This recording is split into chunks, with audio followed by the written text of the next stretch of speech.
Então, bom dia, pessoal. Muito obrigado pela presença de todos. Então, vamos dar início ao nosso mini curso básico de SQL.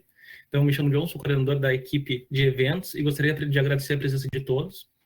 O Econobytes é um projeto de extensão da FURG. Tem como missão capacitar as pessoas através do ensino da linguagem de programação e softwares utilizados na área de ciências econômicas, administrativas e contábeis, de forma gratuita, simples e democratizando a educação. Com isso, eu gostaria de, primeiramente, falar um pouco do nosso grupo, né? Peço que todos integrantes do Econobytes liguem suas câmeras para a gente poder se apresentar. Então, a gente tem uma administrativização de pessoas, faz parte a Vitória Naves e o Gênesis, o Eventos, que nós também vamos ficar acompanhando vocês todo esse mini curso, que é eu, o John, o Lid Edson, o Emerson e o Igor, o pessoal do marketing, o Giovanni, o Theo, o Anthony e a Tamires, e a nossa presidência, composta pela Vitória Cabral, nossa presidente, e a vice-presidente, a Fernanda Catarina. Como comentado, a nossa equipe de eventos vai acompanhar vocês, então vocês podem escrever no chat qualquer coisa. A gente repassa a pergunta para o instrutor Lucas Escobar. Então, nosso mini curso está programado para 2 sábados, dia de hoje, dia 18, e no próximo sábado, dia 25. Os encontros serão das 10 horas da manhã até as 12 horas. O curso será ministrado pelo Lucas Escobar. A sala virtual disponibilizada permite apenas 100 pessoas, então a gente pede que permaneçam conectados para daqui a pouco não conseguir entrar novamente na sala, e que no próximo sábado também consigam conectar rapidamente na sala. Como critério do certificado, é necessário obter uma nota mínima de 50% no exercício posteriormente proposto pela nossa equipe. O exercício será dado no final do mini curso, com data já definida, Caso tenha alguma dúvida, podem acessar o chat, que a gente repassa as perguntas para o instrutor. E no final do...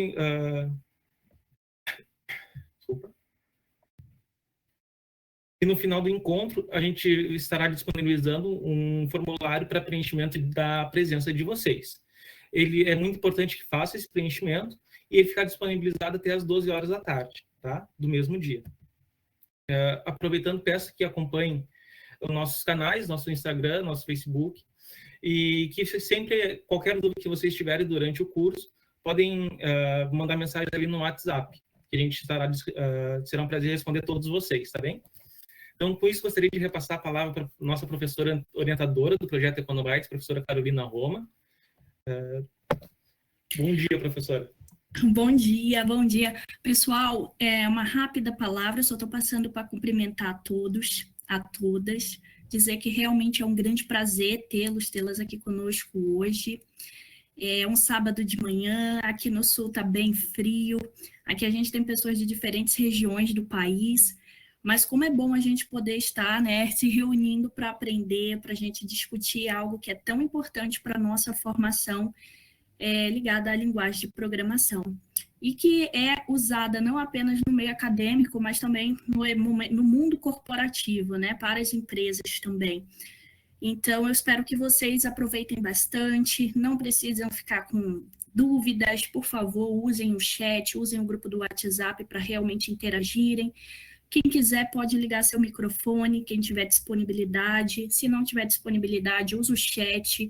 O importante é não sair desse minicurso com dúvida. Então, qualquer colocação, qualquer esclarecimento, realmente usem esse espaço, que seja um espaço nosso de aprendizado, tá bom? Novamente, vocês são todos bem-vindos. Deixa eu só adicionar aqui uma colega na sala, um momento. Vocês são todos bem-vindos, bem-vindas, tá bom? Eu queria também registrar meu agradecimento a toda a equipe do Econobytes que está aqui com a câmera ligada. A gente não conseguiria fazer esse mini curso sem o apoio de vocês, sem a presença de vocês. Então, em nome da presidência, eu agradeço a participação e o envolvimento. E que seja um excelente minicurso para nós. Lucas Escobar, nosso instrutor, muito obrigada pela parceria, muito obrigada por ter aceitado fazer parte dessa história aqui, ser o nosso instrutor de minicurso de SQL. É um prazer tê-lo, tá bom? Na nossa casa hoje. E muito obrigada, então, gente, um ótimo curso, que seja uma semana bastante proveitosa, tá bom? 2 sábados aí de bastante conhecimento para nós. John, eu te passo a palavra de volta. Certo. Então, realmente, muito obrigado a presença de todos e de todas. Então, gostaria de repassar a palavra para o nosso instrutor Lucas. Então, vou parar de compartilhar. Lucas, pode assumir. Valeu, muito obrigado. Bom dia a todos, todas. E eu queria agradecer principalmente por, né, estar aqui no sábado de manhã, por esse tempo, e deixa eu achar o botãozinho que eu já tinha perdido. Fechou, achei aqui. Todos enxergam uma tela em loop, basicamente. Show.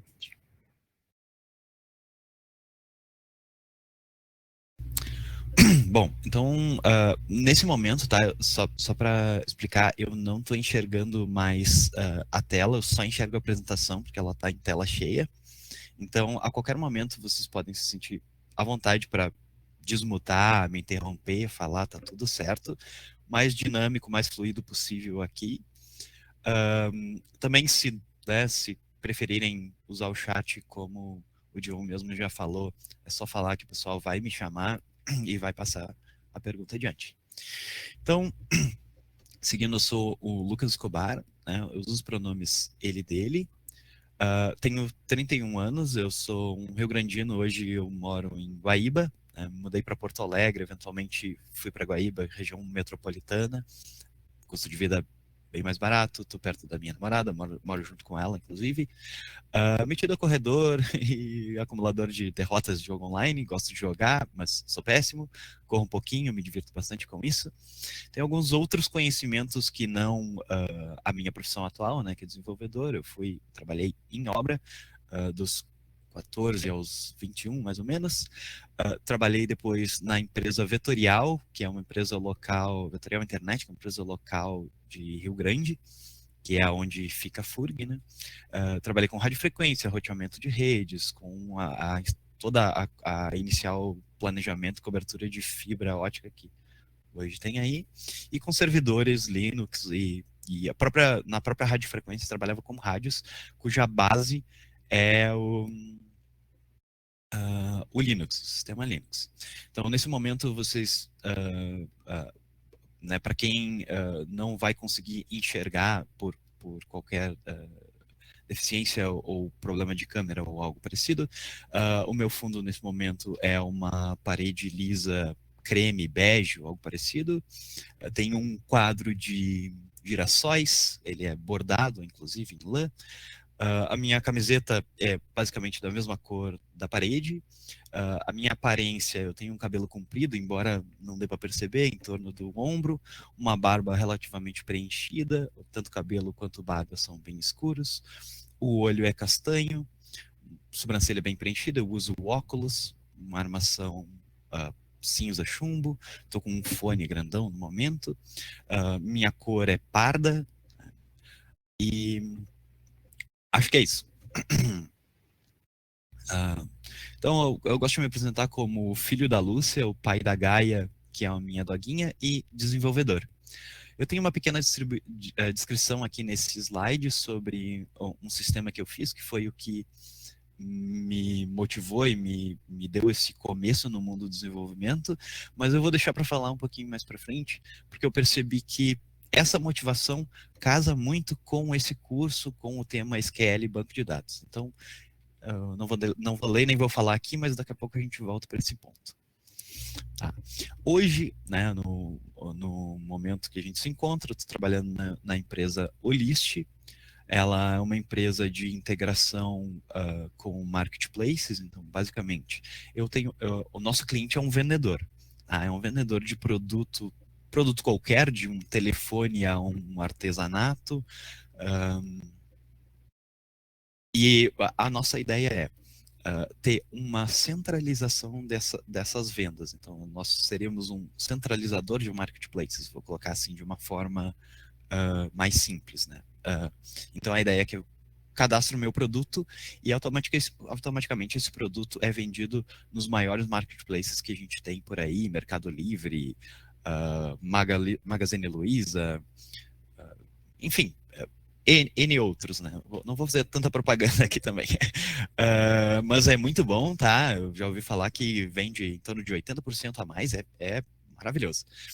Mas, prosseguindo, né? Minha carreira hoje como dev back-end, ela se estende por mais ou menos aí uns 5 anos, mas o meu contato direto e indireto com desenvolvimento de forma não profissional já data há uns 10 anos, aí, mais ou menos. E vamos ao assunto, né? Vamos falar sobre SQL. Essa sigla em inglês, né? Structured Query Language. Ela, em português, a gente pode traduzir para linguagem de consulta estruturada.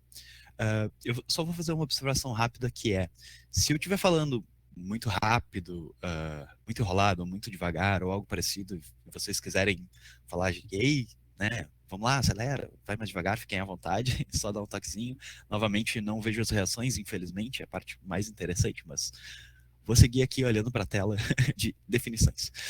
Eu vou tentar trazer também ao longo dos slides uma ou mais definições com fontes para que mais para frente, quando vocês tiverem acesso a esses slides como material de apoio, vocês possam se aprofundar um pouco mais no assunto, mas vou tentar usar mais as minhas palavras do que o que está escrito aqui. Então, basicamente, a SQL ela é uma linguagem padrão de manipulação de registro de dados, que significa que, em algum momento, quando o banco de dados em si foi criado, ele precisava de uma interface para comunicação. Então, não bastava ter o banco de dados ali se eu não conseguisse colocar e acessar dados de forma fácil, rápida e prática. E, principalmente, que outras pessoas conseguissem fazer isso de forma mais acessível, que isso não ficasse simplesmente com as pessoas que criaram o sistema. Um pouquinho da história do SQL, né, foi uma linguagem que surgiu em meados da década de 70, sendo resultado de um estudo de Edgar Frank Colt, que era membro do laboratório de pesquisa do IBM. IBM é uma empresa que inicialmente trabalhava muito foi a criadora do PC, né, do Personal Computer. Então era inicialmente era a Apple de hoje, era a Microsoft de hoje, enfim. Era uma empresa gigante, ela continua sendo uma empresa grande, ela perdeu um pouco de relevância, mas hoje ela é uma empresa ainda enorme, ela trabalha com inteligência artificial, segurança na internet, cloud computing, que a nuvem, a famosa nuvem, né? Então, essa ideia onde os nossos dados elas estão distribuídos em pontos que a gente não sabe dizer exatamente onde, mas estão de fácil acesso para nós o tempo inteiro. E essa linguagem, ela se tornou tão grande, tão distribuída e tão replicada, né? Outras pessoas faziam outras versões de SQL, que chegou um momento que um instituto americano chamado ANSI se sentiu obrigado a padronizar essa linguagem, porque, enfim, tinham tantas vertentes que chegou esse instituto que trabalha até hoje padronizando coisas relacionadas tanto à tecnologia quanto não. E essa é um pouquinho da história da linguagem. E a gente não consegue falar sobre SQL sem falar sobre o objeto, né, que a gente usa o SQL, que é o banco de dados. O banco de dados, então, a gente tem N tipos de banco de dados, mas hoje a gente vai falar especificamente do relacional, até porque SQL é uma linguagem que lida, né, que conversa com um banco de dados relacional. Se vocês se lembrarem, há 2, 3 slides atrás eu estava falando sobre a minha primeira experiência com desenvolvimento de forma em produção, paga para isso, né? Quando eu pude me chamar de desenvolvedor. E esse é o momento que eu queria trazer ele aqui de volta, que é para exemplificar um pouquinho sobre o que é banco de dados, de onde surgiu e qual era a necessidade. Então, o que aconteceu com a minha experiência? eu trabalhava nessa empresa, né, de internet, a Vetorial, e a gente estava crescendo muito. Em torno de, eu entrei com 30 colaboradores nessa época, depois de 7, 8 anos. Um pouco menos, eu vou errar os números aqui, porque já faz um bocado, mas, enfim, em torno de alguns anos lá dentro, a empresa já estava com 130 funcionários, o que ainda não era muito, porque viria a se tornar 500, mas era gradativamente, assim, de ano a ano, a gente meio que dobrava o número de colaboradores, o número de infraestrutura e principalmente o número de clientes. Só que, assim como qualquer empresa, quando tu tem um cliente, tu precisa guardar esses dados, tu precisa guardar dados de faturamento, tu precisa guardar histórico de faturamento por no mínimo 5 anos, e tudo isso em papel. 5 anos dá 12, 60 papéis de pagamento por cliente, e em torno de 20 mil clientes na época, mais ou menos. Isso era um absurdo de papel. Então, o que a gente encontrava quando a gente passava pelas salas lá, as salas de armazenamento em específico? Ela era composta de vários arquivos, são armários de arquivos. Para quem não sabe, depois dá uma pesquisadinha, ela é um armário de metal, uma altura média, com algumas gavetas. Essas gavetas iam organizadores com papéis dentro. Então, basicamente, por que eu trago isso aqui? Porque tudo isso é completamente substituível por um banco de dados. A gente pode imaginar de uma forma análoga que um espaço físico que contém esses arquivos, então uma sala, que era o nosso caso, né? A gente tinha a sala de arquivo. Então essa sala, que era um espaço físico retangular, tinham N arquivos de metal, cada um deles tinha uma organização. Então, esse arquivo de metal aqui eram os clientes. Né, esse, uma leva deles, digamos assim. Na próxima coluna tinha os funcionários. A próxima coluna tinha despesas das lojas físicas. Assim por diante, né? Então, eles eram basicamente separadores e que nos ajudavam a organizar os nossos dados. Então, nessa analogia, a gente tem o espaço físico, a sala, como o banco de dados, que é um conjunto que guarda espaços físicos que guardam mais dados. Então, o banco de dados, ele guarda estruturas de dados, mas ainda não os dados em si. Então, o que eu quero dizer com estrutura de dados? Isso é o que a gente vai se referenciar daqui para frente como tabelas. Tá? Então, as tabelas, nessa analogia, seriam os arquivos. Então, no momento que eu tenho um arquivo, né, que é um armáriozão, que diz clientes, vamos supor. Quando eu puxo essa gaveta, dentro dela eu vou achar N registros. O que seria um registro? Registro seria literalmente um dado que eu coloquei dentro desta tabela, certo? Então eu tenho uma tabela que guarda registros. Essa tabela ela é composta por colunas, né? Então, se a gente olhar aqui nessa imagenzinha à esquerda, eu teria uma tabela editora com as colunas ID editora, nome fantasia editora, razão social editora, e, né, por aí vai.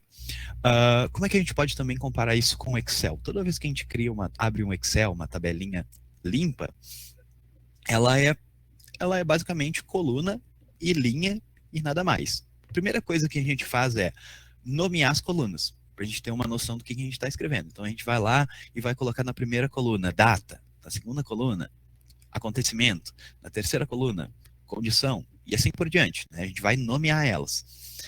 O nome de colunas, então, seria aqui essas colunas aqui que a gente de fato se refere na nomenclatura como colunas, não tem nada de diferente. Então a tabela seria basicamente um arquivo novo de Excel, ou então um arquivo de metal, né, essa analogia, e os registros seriam cada entrada, né, cada editora nova, cada nome de fantasia novo, cada cliente novo, cada papelzinho guardado dentro das gavetas do arquivo de metal. Tá? Aqui tem eu botei uma fontezinha do Wikipedia, aqui tem uma definição um pouco mais rebuscada, e depois vocês podem se aprofundar um pouco mais, né? Aqui também tem uma coisa interessante que é, ok, tenho todos os meus papéis aqui, mas como é que eu vou buscar? Nos papéis, eu tô meio ferrado, eu vou ter que abrir um por um, e se eu conseguir organizar aqui por letra ou algo parecido, tá tudo bem. Na vida real do trabalho, às vezes isso não vai acontecer, vai estar tudo mesmo e realmente vai ser um sofrimento buscar fisicamente. Agora, quando eu tenho um dado digital, eu preciso, né, é muito mais interessante que eu tenha, não é obrigatório, mas é importante que eu tenha uma chave única, que a gente chama de chave primária. Essa chave primária, ela vai me garantir que aquele dado, aquela linha, ela é única e de fácil acesso. Então, basicamente, isso é de chave primária, tenho na cabeça, mas a gente vai falar mais para frente. Tá, aqui eu tenho eu vou passar um pouquinho pela instalação do MySQL em si e do Workbench, que é uma IDE. A IDE é um editor de texto que é focado naquela linguagem. Então, eu tenho IDEs para linguagens específicas, eu tenho a IDE do MySQL, eu tenho outras ideias de outros bancos. Tá? O MySQL, ele é uma organização que tem um tipo de banco de dados relacional, assim como temos outras opções, como MariaDB, Postgres, Oracle, e tantas outras. Tá? Todas essas organizações, elas são padronizadas no momento que tu chama de um banco de dados relacional, ela é automaticamente padronizada pela ANSI, aquele ANSI, não sei direito, mas enfim, aquela organização que a gente comentou lá no início. Então, a gente tem a garantia de que se a gente sabe SQL, a gente pode pegar qualquer banco relacional desses citados e a gente vai usar os comandos e ele vai nos retornar o que a gente precisa.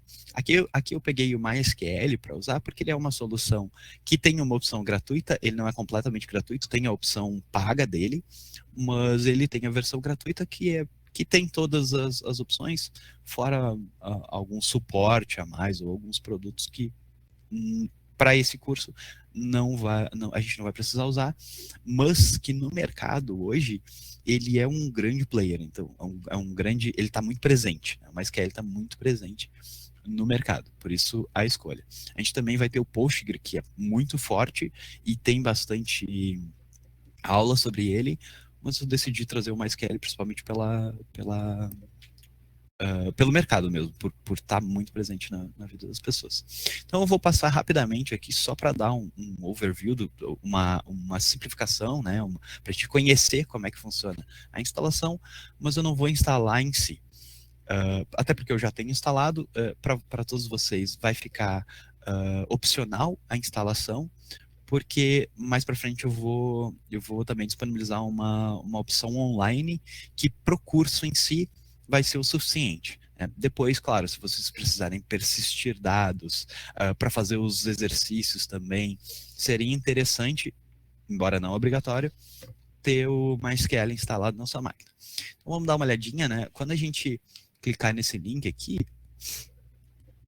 ele vai vir direto para a página de download. Mas a gente não precisa depender dele. O Google está aí para isso, então a gente pode simplesmente dar um download. Opa! Download MySQL. Ó, aqui a gente já vai ter o MySQL Downloads. Então esse primeiro link é basicamente o próximo passo dele vai ser já isso aqui. Então se a gente achar aqui, ó, MySQL Command GPL Downloads. Aqui a gente tem as opções, se a gente quer Windows ou Linux e outras opções, e na opção do Windows já é um instalador aqui. Esse aqui é um outro link que vai um pouco mais direto, mas esse aqui é o instalador. Então, baixando aqui, eu vou ter um downloadzinho de 2 MB, eu posso, se eu quiser, fazer o sign up, mas eu tenho a opção de não, obrigado, só baixar. Aí ele vai me baixar um arquivinho de 2 meguinha, rapidinho, tranquilinho, e aí quando a gente começar a instalar é que ele vai baixar todas as partes mais pesadas. Por isso que eu optei por não fazer o download aqui, porque ia tomar bastante tempo. Então, Então, basicamente, quando a gente der 2 cliques naquela opção ali, a gente vai ter essa tela aqui. Caso a gente não tenha alguma dependência dele, um Java instalado, alguma coisa assim, ele já vai sair nos avisando disso. Então, se eu clicar em sim, Eu não sei se é por causa da minha máquina, eu acredito que seja. A minha máquina, como ela está configurada em inglês, então o meu layout já saiu em inglês. Mas eu acredito que se tiver português, ele já vai detectar o sistema e vai dar em português. Mas enfim, já vou mostrando em inglês todavia. Então se eu clicar em sim aqui, ele já vai instalar as dependências e eu já posso clicar em next, que ele já vai me liberar para o próximo passo. O Next, ele já vai me dizer aqui, ó, estou baixando, né, pronto para instalar, instalando, completo, então ele vai ir baixando e instalando, já fazendo toda essa parte aqui. Assim que ele terminar, eu vou poder clicar no botão de executar, vou ir para o próximo passo, ele vai me dizer que tem mais uma instalação de produto, também posso ir para o próximo passo. Aqui ele vai entrar em alguns detalhes de configuração, tá? A gente vai manter padrão, até porque, de fato, se a gente for ler de cima para baixo, então a gente tem a configuração de Development Computer, significa que eu estou instalando no meu computador, que é o mesmo computador que eu uso para N outras coisas, no computador pessoal. Aqui eu teria umas opções de instalar em servidor e algumas outras coisas aqui. Como a gente não precisa, então só deixei o Development Computer aqui. Essas opções elas já vêm marcadas padrões e a gente pode manter elas e seguir em Next, né, que é o próximo. Aqui ele avisa, isso aqui é mais um... gente, é importante que vocês usem senhas seguras. Então a gente vai deixar marcado aqui a primeira. Isso aqui, se a gente precisasse de compatibilidade, não é o caso, a gente pode clicar em Next. Eu estou quase clicando aqui toda vez que eu chego ali, mas não, fica tranquilo. Esse próximo passo, então, basicamente a gente coloca a senha e repete. Aqui essa é uma das melhores senhas que eu tinha. Eu coloquei e ele ainda acha insegura, porque de fato hoje em dia a gente tem muito script aí, muita coisa, muita facilidade para quebrar senhas, então quanto mais segura, melhor. A minha senha mais segura, por exemplo, tem 23 caracteres, então é sempre interessante mesclar maiúsculo, minúsculo, símbolo, número, o que der. Segurança é sempre primordial, principalmente se a gente está falando de um banco de dados que vai conter dados importantes de usuários, CPF, e-mail e tudo o resto. Não, o próximo passo ali, clicando em Next, ele novamente vai me dar opções que eu vou manter por enquanto como padrão. Então essa aqui eu comecei a passar um pouquinho mais rápido, porque basicamente aqui a gente vai sim, yes e finish e acabou. Porque basicamente daqui em diante ele está concluindo as configurações que a gente foi fazendo lá na frente. Aqui ele está só avisando que vai configurar, aqui ele só está voltando ao passo de, foi isso aqui que tu configurou, posso seguir, então vou finalizando. Aqui novamente ele pede para garantir que tem uma conexão com o server, então nesse passo ele já configurou, ele já instalou e ele já subiu a instância do banco de dados. Ele só quer garantir que a gente vai conseguir ter acesso e lembrar da senha que a gente escreveu lá na frente. Então fechou, temos acesso aqui, novamente finalização é só a confirmação de que tudo deu certo. E acabando isso, a gente tem quando a gente clica em finalizar aqui nessa última, ele vai abrir, se a gente deixar isso aqui marcadinho, ele vai abrir o Workbench, que é aquela ideia que eu comentei que a gente não precisa usar aqui no curso, mas a gente pode usar depois para exercícios. Então, finalizando, né, a primeira vez que a gente abre o Workbench, ele vai pedir a senha de acesso. Eu acabei marcando esse botãozinho. Eu sei que os slides estão um pouquinho pequenos, mas era para não... Eu estava tentando não ficar tão massivo. Mas eu prometo que na tela, assim, olhando depois, mais próximo, vai ficar mais fácil de ler. Então essa aqui é a tela. Eu vou abrir aqui só para vocês terem uma noção de como ele é abrindo, né, a primeira sessão, mas basicamente é isso aqui mesmo. Ele vai dar o welcome ali, o bem-vindo, e aqui eu tenho um botãozinho que diz, eu tenho uma instância local de MySQL versão 8.0, o usuário é root. O que é o usuário root? É um usuário padrão que ele sempre manda. Root significa raiz em inglês, então no mundo Linux e o SQL tem muita base em Unix. Root seria aquele usuário que tem permissão de tudo, é o super usuário, o primeiro usuário que existe. Então ele está dizendo aqui que ele conecta em localhost 2.3306. Esse 3306 é aquela porta que a gente tinha configurado inicialmente, E localhost é a minha própria máquina. Tá? Se eu estivesse conectando em um banco de dados da nuvem, um banco de dados da minha empresa, do trabalho, aqui estaria indicando esse endereço remoto, né? Nesse caso, então é o local. Eu dando 2 cliques aqui, eu tenho a minha interface comum, eu não consegui achar, deixa eu ver se eu consigo. Ah, consigo aqui. Não consigo. Tá, ele não é muito amistoso a acessibilidade, então eu não consegui dar zoom nessa parte da tela aqui, ela ficou pequenininha.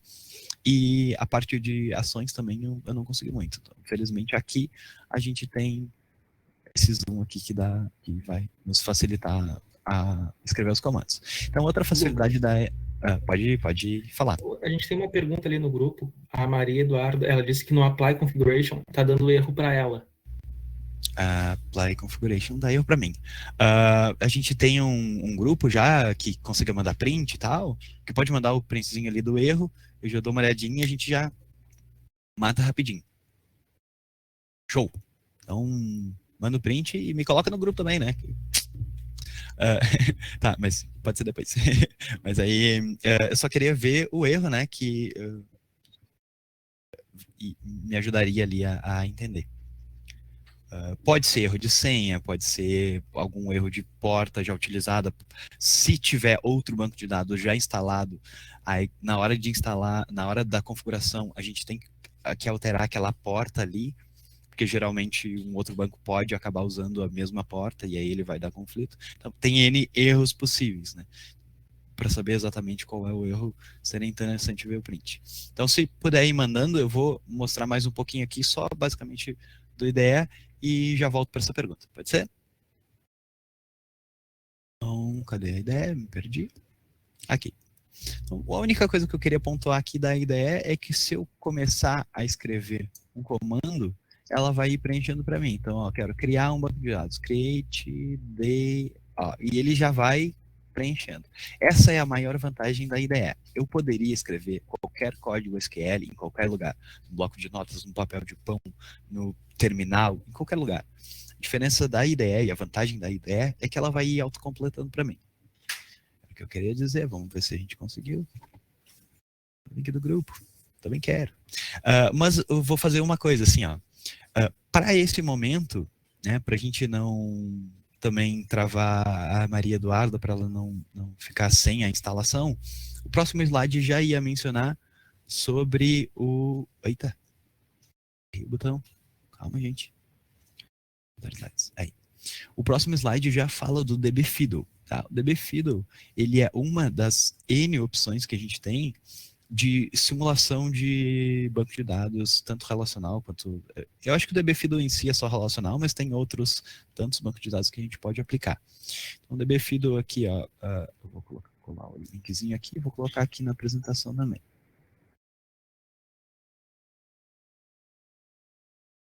Aí, o link que eu mandei aí, ele vai nos dar essa tela aqui, o Chrome, infelizmente, nos ajuda a aumentar o tamanho. Então, nessa tela a gente vai poder fazer todos os comandos durante o curso. Então, aqui eu posso criar. Aqui, infelizmente, eu não vou ter aquela facilidade, né, de escrever um pouquinho e ele já me dá a próxima opção. Uma coisa interessante que eu esqueci de falar, que era para ter aberto com, é essa versão do banco de dados, tá? Então, o MySQL ele tem uma versão 5.7, que é uma versão estável e que muita gente acabou decidindo não migrar, então ela é muito famosa, mas a versão atual do banco de dados é a 8.0, é ela que a gente vai usar no curso. Não tem tanta alteração, a gente consegue trabalhar tranquilo, se a gente mudar da 5 para 7, tem muita melhoria de segurança, etc. E as empresas que são mais focadas em segurança, que deveriam ser todas, vão sempre usar MySQL na versão mais atual possível, né? Então a 8 vai ser a mais estável e mais segura. Lucas, já te mandei ali e mandei a solicitação para te entrar ali no grupo. Ah, show de bola. Eu vou dar uma olhadinha no celular aqui, que eu acabei fechando tudo.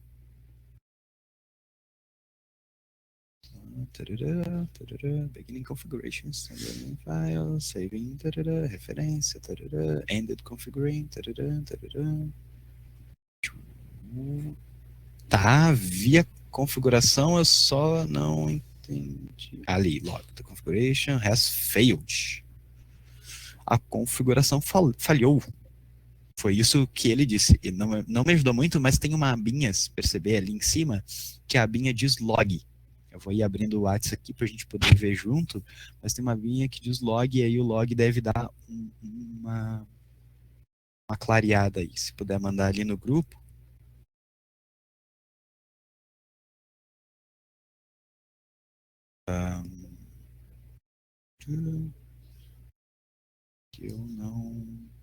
Eu já estou no grupo? Eu não achei. Não sei se vai ser o mini curso mais quer. Vai ser o próprio grupo ali. Bom, em todo caso, aguardo o printzinho do log. Mas eu indico, assim, para a gente conseguir, se tu não te importar, Maria. Boa. Boa, já tinha um convite. Desculpa, eu que não vi. Mas só para a gente não parar o andamento daqui, eu indico que a gente siga no Fiddle, né, nesse DB Fiddle, que eu acabei de passar aqui o link. Não sei, né? DB Fiddle, tá ali. E aí ali no Fiddle a gente vai conseguir acompanhar as queries que a gente vai fazer daqui a pouco.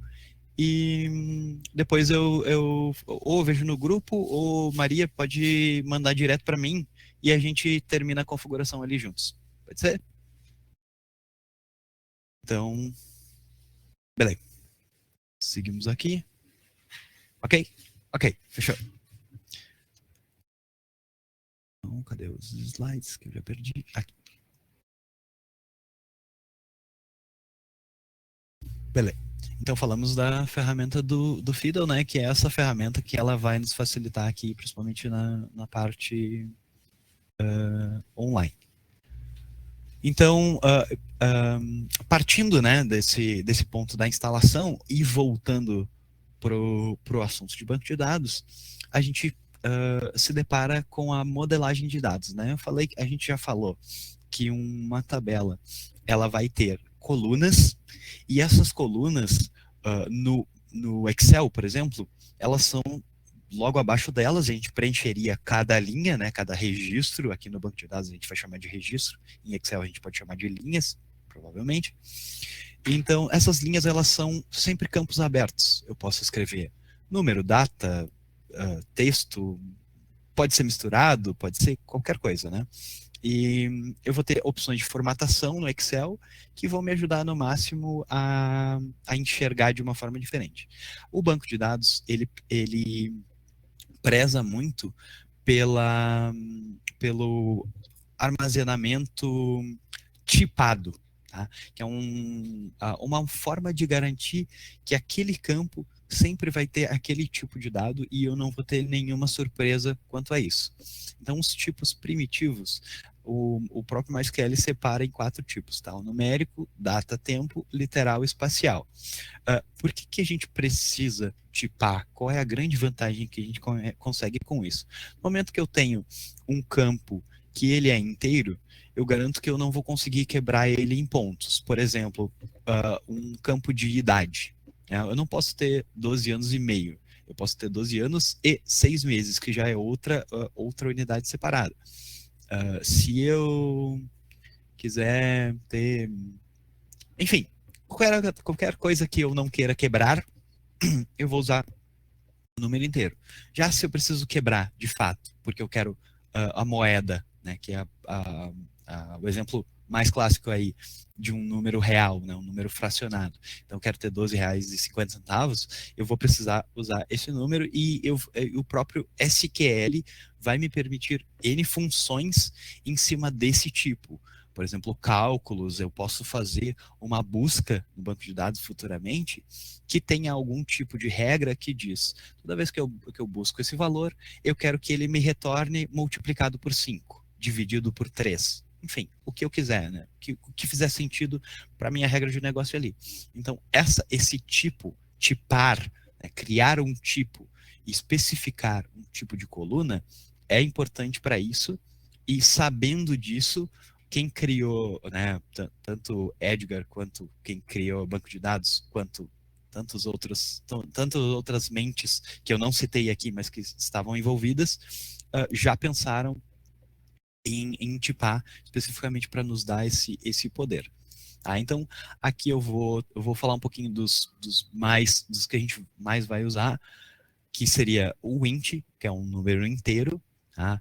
O decimal e o float são números são tipos bem comuns que a gente vai usar para números quebrados de qualquer forma.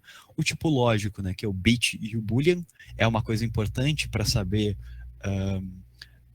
se eu sou ou não sou alguma coisa, se eu quero ou não quero alguma coisa, se eu opto ou não opto a algo. Né? Então ele é sempre binário, sim, não, 0 e 1.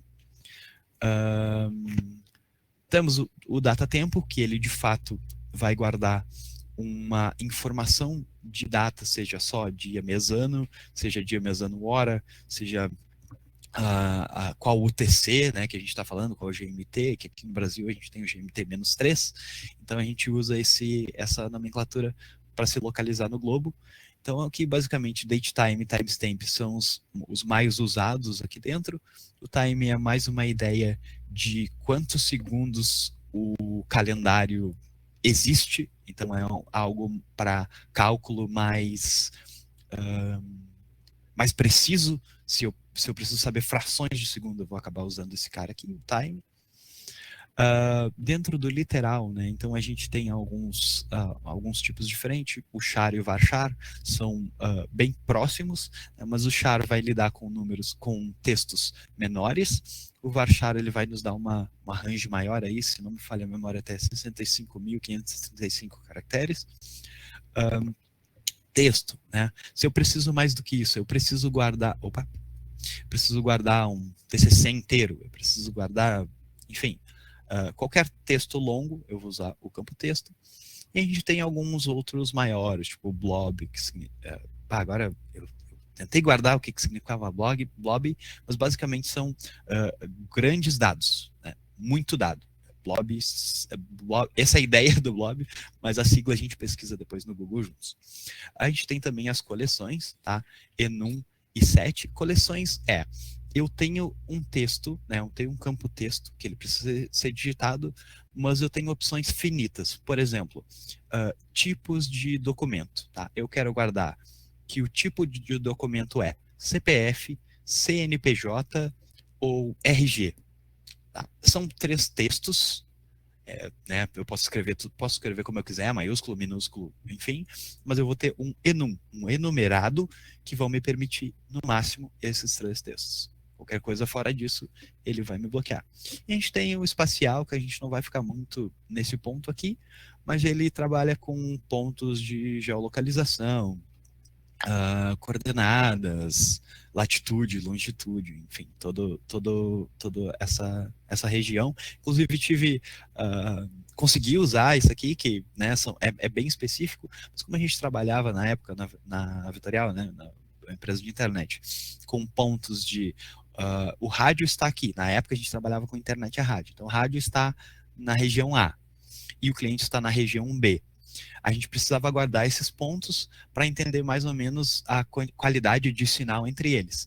Então esse era um campo específico que eu usava exatamente para guardar pontos espaciais, para que depois, na própria busca, ele já me retornasse informações como qual é a distância entre eles, qual é a melhor rota para fazer, saindo da nossa base de carro e chegando no cliente 1, no 2, no 3 e no 4. Qual deles é o melhor caminho e mais eficiente e menos custo de gasolina, né? Tudo isso a gente ia pensando e a gente conseguiu usar esse campo espacial, bem específico.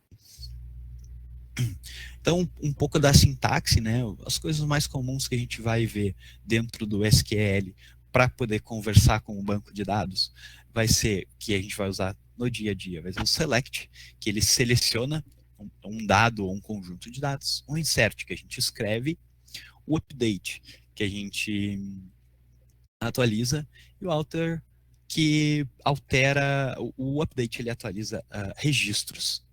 E o alter, ele altera dados mais complexos, como o próprio nome da tabela, se a gente decide trocar de usuário para usuários, de usuário para cliente, ou enfim, qualquer coisa que a gente queira alterar, a gente vai usar o alter, né? O update vai alterar literalmente o registro. Aquele usuário X vai se chamar agora Y, a gente vai usar o update. E todas as instruções, elas terminam com ponto e vírgula. A gente vai perceber que em IDEs, às vezes a gente não precisa usar ponto e vírgula, porque a própria IDE faz essa conversão para a gente, já entende, ela é um pouquinho mais dinâmica. Mas se a gente estiver usando qualquer outro método um pouco mais, vou dizer, primitivo, por exemplo, a própria terminal, então a gente vai acabar sendo obrigado a usar aí o ponto e vírgula, senão ele não entende que acabou o comando, ele espera que a gente vá seguir digitando. Então aqui a gente tem um pequeno exemplinho do Create Database. Se a gente for perceber, tá, tudo aqui ela é em inglês, né? Tanto que uma curiosidade interessante é, quando vocês forem consumir material em inglês, o pessoal não vai falar SQL, que é SQL, certo? Em inglês soaria mais ou menos SQL. Como inicialmente o primeiro nome para SQL foi Structured English Query Language. Então era SEQL, SQL. Então, sempre quando vocês forem consumir material em inglês, o pessoal vai falar SQL, não SQL. Por isso, porque ele é literalmente uma linguagem que é para ser estruturada e escrita de forma natural em inglês. Então, se eu fosse natural em inglês ou sendo fluente em inglês, a gente acaba lendo isso aqui, ó. Crie um banco de dados chamado nome banco de dados. Então, no inglês, a gente acaba tendo essa facilidade de ler de forma estruturada. Em português, a gente chama de sintaxe de palavra-chave, mas é basicamente aprender a traduzir esses pontos aí. Então, vamos pôr a mão na massa um pouquinho, vamos começar a criar um pouco dos exemplos que a gente tem para também pegar esse costume. Então, aqui, vamos ver como é que funciona. Então, vamos lá. O que a gente pegou de exemplo? Né? A gente estava fazendo Create Database. Então, Create Database. A gente vai escrever em português aqui, né, os nomes, principalmente por ser a nossa língua nativa, mas fiquem à vontade para escrever da forma que fizer sentido para vocês. Então, eu vou criar aqui, primeiro, usuários. Tá? Uma boa prática é que, como as tabelas elas guardam múltiplos dados, então eu vou geralmente usar o nome em plural. Tá? Então, se fosse em inglês aqui, eu estaria usando users. Como eu estou usando em português, eu vou falar usuários. Porque, vamos guardar N usuários. Pausinha para água. A garganta está seca já. Eu me empolgo falando. Eu sou extremamente prolixo. Esse é um defeito. Então, a gente vai rodar aqui. A gente tem duas opções. A gente pode clicar em Run, ou a gente pode usar o atalho Ctrl Enter. Tá? Eu vou clicar aqui para ficar mais ficar fácil de ver o que eu estou fazendo, mas eu gosto muito, eu sou muito fã de atalhos e eu aconselho bastante vocês a se acostumar com atalhos, a sempre buscar atalhos para fazerem coisas mais rápidas. Vai deixar vocês bem mais produtivos e é mais fácil de lembrar também, de usar, enfim. Outro ponto importante, né, do mundo de desenvolvimento, do mundo de tecnologia e das próprias linguagens, é que a gente não tem, a gente até tem, mas é difícil armazenar tudo na cabeça, na memória.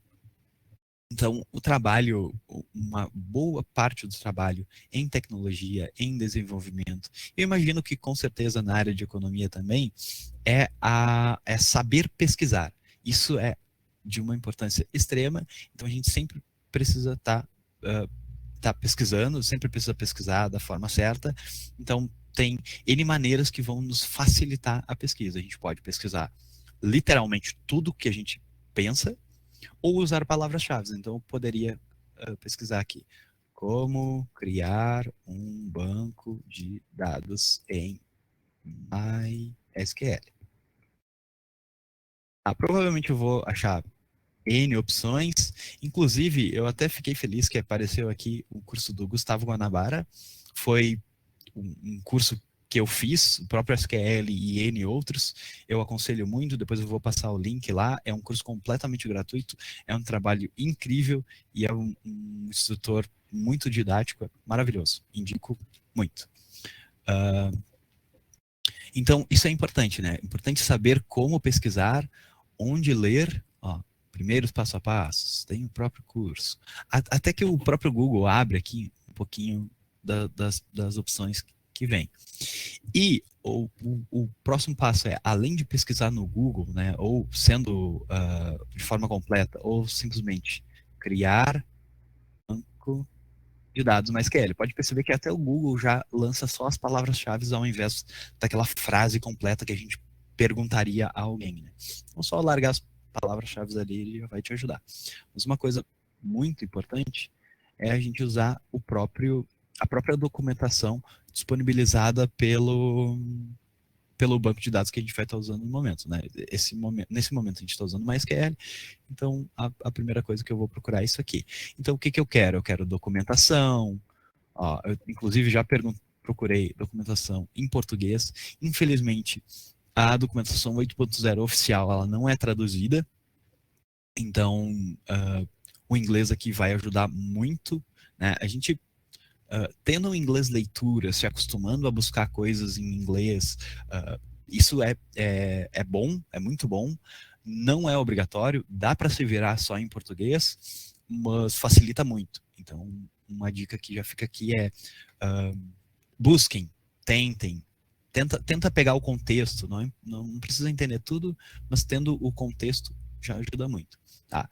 Esse link aqui, o SQL Statements da documentação, é nele que vai ter todo o como criar um banco de dados, como criar uma tabela, como buscar, como atualizar e todo o resto. Mas a gente tem aqui o search do manual. Isso aqui é maravilhoso. Pelo jeito eu já pesquisei até o Far Cry 6 nesse cara aqui, mas vamos lá. Update, que é uma linguagem, ou create, né? A gente vai sempre tem que pensar em inglês aqui em específico. Então, se eu pesquisar create, a primeira coisa que ele vai dizer, create table, create user, create table space, e assim eu vou indo.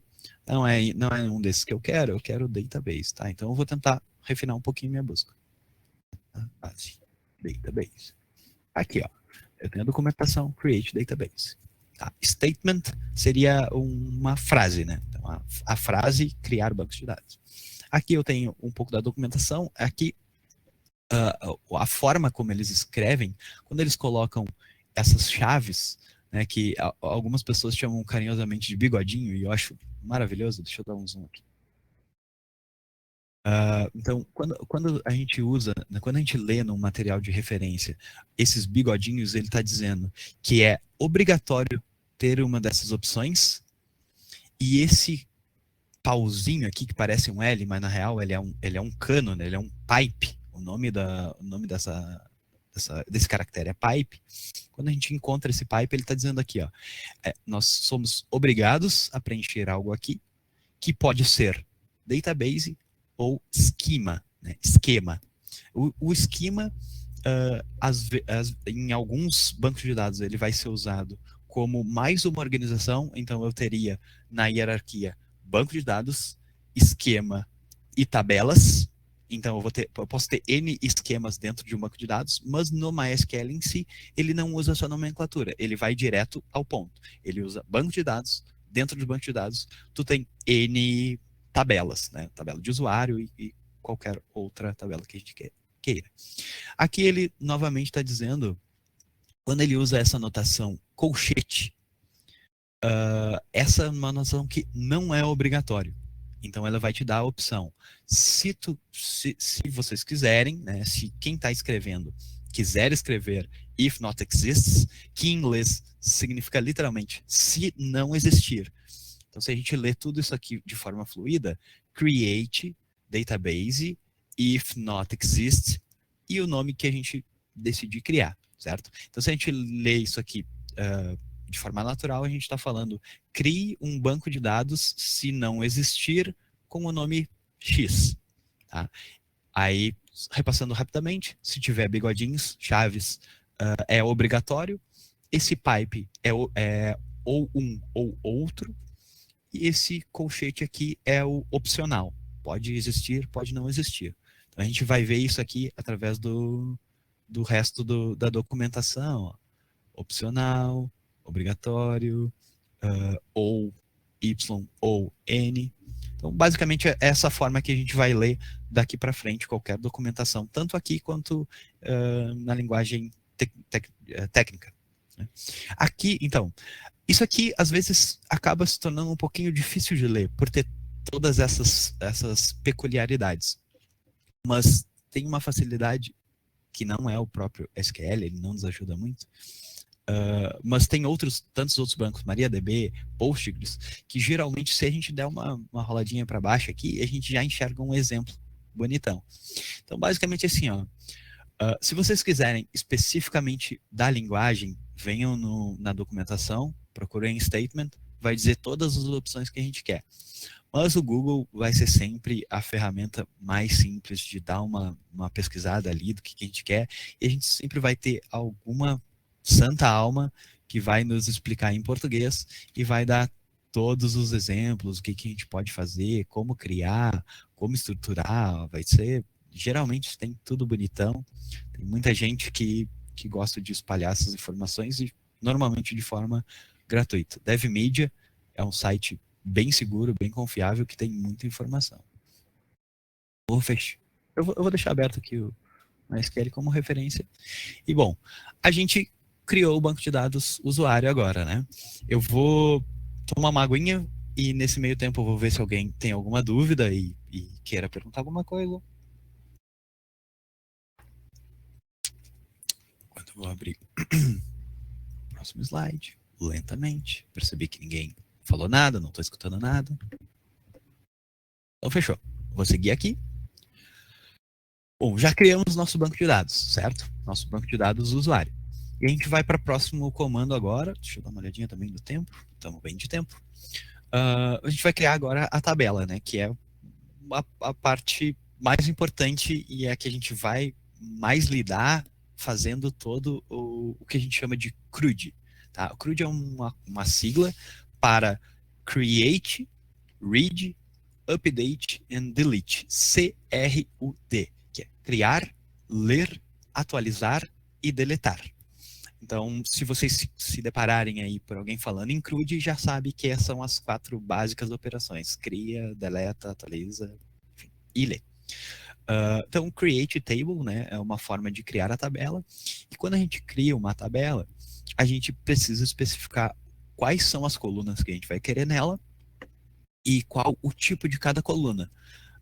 Lembram que eu falei sobre a chave primária? Então, a primary key, ou chave primária, ela é uma restrição que ela vai estar presente em 90% das nossas tabelas. Em alguns pequenos casos, a gente não vai precisar de uma chave primária. Não consigo pensar agora um exemplo, mas a gente provavelmente vai lidar com isso um pouco mais para frente. Então, aqui a gente dispõe dessa forma, né? Coluna ABC, os tipos e as constraints, ou restrições. A gente tem algumas, como a unique, que ela garante que aquela coluna ali ela não poderá ser repetida através da nossa banco de dados. Então, vamos supor que eu criei um banco de dados de usuário. Tá? A minha chave primária. Qual é a chave primária de uma pessoa? O que uma pessoa tem como descrição que não pode ser repetido? Aqui no Brasil, seria um CPF. Um CPF, ele é único e ele não pode ser repetido. Então, a gente poderia criar um usuário com uma coluna CPF. Não tem por que a gente estar olhando aqui, então a gente pode ir fazendo isso e conversando e já criando a nossa tabela de usuários. Aqui no banco de dados, a gente criou, ele deu sucesso e a gente, por enquanto, vai crer que funcionou. Não, brincadeira. Jamais a gente vai fazer isso. A gente vai usar um comando chamado show databases e o ponto e vírgula, e vamos clicar em run aqui ele vai nos dizer quais são os bancos de dados que a gente já tem. There are no results. Opa! Pera, o que eu vi aqui pra gente? Fiddle, title. Bom, como eu não consegui criar aqui, e não vou investir muito tempo no porquê que isso não aconteceu, eu vou voltar rapidamente para cá. Eu vou carregar um exemplo, que é muito melhor do que... entendi. Claro, eu não posso... não posso... Ele não salva e persiste. Ele salva em memória. Então, toda vez que eu usar um comando aqui, eu não posso excluir esse comando. Eu tenho que deixar ele ali, porque aí conforme a gente rodar a pesquisa, ele vai rodar tudo que a gente criou aqui, tudo que a gente esquematizou, e depois ele vai vir aqui e rodar a pesquisa. Tá? Então, o que a gente tinha aqui até então era o create, database, usuários. Vírgula. Então, esse cara aqui é uma instrução. Então, lembrando, ele vai ler primeiro as instruções daqui, para depois rodar as pesquisas em SQL. Né? A gente não chegou nessa aqui ainda. Então, a gente tem o create database. Fechou. Criamos ela. Aí, a gente vai ter agora o create table, certo? Create table. Novamente aqui, ó. Create table. Nome da tabela. Abre parêntese. E dentro dele, as opções. Então, a gente vai aqui. Abre o nome da tabela, né? Eu criei meu banco de dados chamado usuários, o que não é muito bom para mim, mas felizmente, como isso aqui não persiste, a gente pode corrigir nossos erros na hora. Então, ao invés de usuários, o banco de dados, lembrando que é aquela sala enorme que guarda N tabelas, N arquivos, digamos assim. Então, se a gente criar um banco de dados usuários, criar tabelas, também chamada usuários, fica redundante e meio fora de contexto. Então, a gente precisa dar ao nome do banco de dados algo que tenha uma certa ideia do ambiente que a gente quer usar ali dentro. Como a gente está falando aqui num curso de ciências de economia, ciências econômicas, investimento, qualquer coisa que a gente pensar aqui nessa região, eu vou chamar esse cara aqui de... como é que eu posso chamar? Eu vou chamar de investimentos no momento, tá? Investimentos. O que eu quero criar aqui? Uma ideia de investidores, usuários, funcionários, investimentos que a pessoa já fez, trades, enfim, mais ou menos nessa pegada. Então a gente vai começar aqui com usuários, que vão ser os usuários que vão fazer o uso desse banco de dados investimento. Então, vamos lá, usuários. Então, criamos a nossa tabela. Eu vou usar o run. Eu ia usar o Ctrl Enter. Não usei. Vou clicar no... Table must have columns. O que eu fiz de errado aqui? Me antecipei. Não coloquei quais são as colunas da minha tabela. E se a gente olhar aqui, a sintaxe, né, a forma de escrever é, entre parênteses, colocando as colunas. Então, esse meu run aqui, obviamente, daria errado. Vou fechar esse cara aqui. Vou abrir e fechar os meus parênteses e dentro deles eu vou ir separando por vírgulas cada coluna que eu decidi criar. Então eu vou criar aqui o meu usuário. A gente já tinha comentado, né, que um dos dados únicos que a gente tem para definir um usuário seria o CPF. Vou colocar aqui o CPF. Que tipo é o CPF? Me ajudem a pensar. Ele é um composto de números, né? A gente tem 11 números. Como é que a gente pode criar isso? Que tipo de... Vamos lá. Cadê os tipos? Qual o tipo de dado que a gente pode usar? Faz sentido a gente usar integer? Faz sentido a gente usar float? Faz sentido a gente usar texto? Buenas. Int. Qual o problema do inteiro nesse caso? Um número inteiro, se a gente voltar lá para a matemática básica, ele é um 2, um 3. Mas ele não é 0,1, ele não é 0,2 e ele não é 0,3. Meu CPF ele começa com 0,27. Se eu guardar um inteiro de CPF, eu já não posso guardar esse 0. Ele automaticamente vai fazer essa conversão para mim e vai guardar 27. Todos os outros. Então, 0 à esquerda para o inteiro não vai me ajudar. Decimal, ele vai esperar um final ponto .00 ou ponto alguma coisa, porque ele espera que exista uma fração. O CPF, ele é um número inteiro. Então, nas opções que a gente tem de número, faz mais sentido para a gente manter ele como texto, porque a gente precisa de algo literal. Se um CPF começar com 3 zeros, coisa que eu acho que é impossível, mas vai saber, ou, enfim, 2 zeros ou até o 1 zero, a gente precisa manter esse cara aí. Então a gente vai trabalhar ele como texto. Isso nos dá duas opções. Ou a gente guarda simplesmente a numeração 1, 2, 3, 4, 5, 6, 7, 8, 9, 0, 0, ou a gente guarda até com os pontos. Se a gente quiser deixar formatadinho, 1, 2, 3, ponto. 3, 2, 1, ponto. 1, 2, 3, hífen, 0, 0. Que é aquela anotaçãozinha comum que a gente vai ver do CPF. Dica óbvia é manter só os números, os pontos é formatação, é visual, a gente lida de outra forma no futuro, quando a gente apresentar os dados. Nesse momento, mais interessante é a gente guardar direto o número, até porque daqui a pouco a pessoa, em vez de usar ponto, usa vírgula, em vez de usar hífen, acaba dando um espaço, então é melhor a gente coloca só o número, fica tudo bonitinho. Como a gente precisa lidar com esse 0 à esquerda, o melhor que a gente pode fazer é usar um varchar. Tá? Lucas, pode falar. Tinha uma dúvida ali da Alana no chat. E se fosse, no caso, um número de matrícula, que não inicia com 0 ou int, seria mais indicado? O int, então, número de matrícula. Boa pergunta. Uma das vantagens, né, uma das principais vantagens do int é guardar números que a gente vai conseguir trabalhar de forma numérica no futuro. Somar, dividir, subtrair, enfim, qualquer outra coisa nesse sentido. Uma identificação, que também é um número, ela show de bola. Geralmente ela não vai ser necessária guardar tanto int como double. Fica a critério, né? Como não é um número quebrado, o número de matrícula ela vai poder ser salva, tanto como int, tanto quanto varchar, e aí fica a critério de quem desenvolver. O espaço que ocupa é o mesmo, e aí fica a escolha. Se não tiver que lidar com o problema do 0 à esquerda, fechou. Seria mais adequado para a idade, por exemplo. Exatamente. Então, números que a gente precisa operar matematicamente para o futuro, a gente sempre vai pensar no dado numérico. Tiago, como é a representação de um número? É melhor. Como é a representação de um número? É melhor usar. Como é a representação de um número? É melhor usar como string?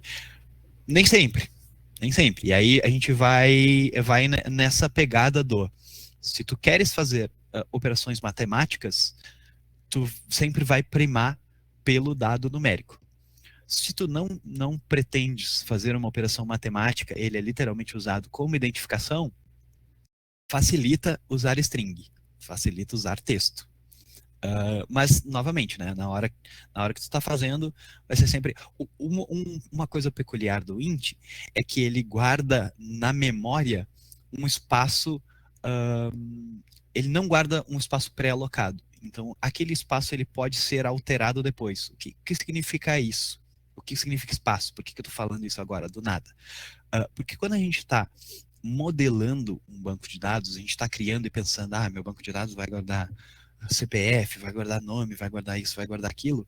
O ideal é que eu tenha uma noção do espaço que eu vou precisar ocupar para isso. Porque enquanto a gente está guardando o usuário, a gente sabe que um nome de uma pessoa, ela não vai passar de 895 caracteres. Sim, vocês escutaram bem. O maior nome do mundo tem 895 caracteres, 161 palavras. E sim, eu só pesquisei para o curso. É muito interessante. Mas enfim, voltando. Então, quando eu estiver guardando um texto, um nome, é interessante que eu saiba mais ou menos como é que esse dado é composto. Então, eu sei que um CPF tem 11 dígitos. O que eu vou fazer? Até, como eu já estava criando aqui, né? Varchar. O varchar, ele vem acompanhado de parênteses, porque eu preciso dizer para ele quanto espaço de memória vai ser alocado. Então, como eu sei que meu CPF sempre vai ser invariavelmente um número de 11 dígitos, eu vou já dizer aqui, ó, eu tenho um varchar, uma string de 11 dígitos. Isso faz com que o meu banco de dados ele aloque um espaço de memória, alocar em português mesmo, né, de reservar um espaço de memória desse tamanho. Se por um acaso eu escrever dentro desse varchar um texto com 3 dígitos, eu aloquei um espaço que eu não precisava. Isso para um usuário, para 100 usuários, para 1000 usuários não é um problema. Isso no meu dia a dia, que trabalho com Big Data e provavelmente no de vocês, se não hoje, daqui a pouco vai acontecer, a gente está falando sobre bilhões de dados. Então, um bit, um espacinho, um alocado em bilhões, começa a dar problema, né? Então, no início, nessas coisas mais simples, coisas que tu sabe que não vão ter um uso enorme, gigante, tu vai tentar alocar o mais preciso possível, mas também não vai ser assim meu Deus, se eu errar um número aqui eu vou acabar com o sistema. Mas quando tu começa a trabalhar com muitos dados, sim, um bit é a diferença entre um sistema que responde em 1 segundo e em 7 segundos. Então é um cuidado importante que a gente tem que ter. Thiago de boa? A Lana já deu ok? Acho que seguirei. Então aqui a gente vai seguir pensando no nosso banco de dados. Pensei no meu primeiro CPF e eu preciso também informar aqui, como está aqui na nossa apresentação, eu já tipei. Então, tipei seria... coloquei o tipo, né, int. Essa é uma expressão, é um anglicismo, inclusive, tipei, que vem do typing, né? Mas enfim, seguindo. Eu preciso especificar que ela é um primary key. Eu escrevi em maiúsculo e essa ideia online já me pintou em azul. Porque uma boa prática é escrever em maiúsculo. Percebam que aqui, quando eu escrevi minúsculo, ele já entendeu o que é um comando SQL, ele não vai ter problema em interpretar qualquer um dos dois, mas costumeiramente vocês vão ver que sistemas bem modelados, eles estão escritos com as letras maiúsculas, os comandos, e minúsculos os dados imputados pelo usuário.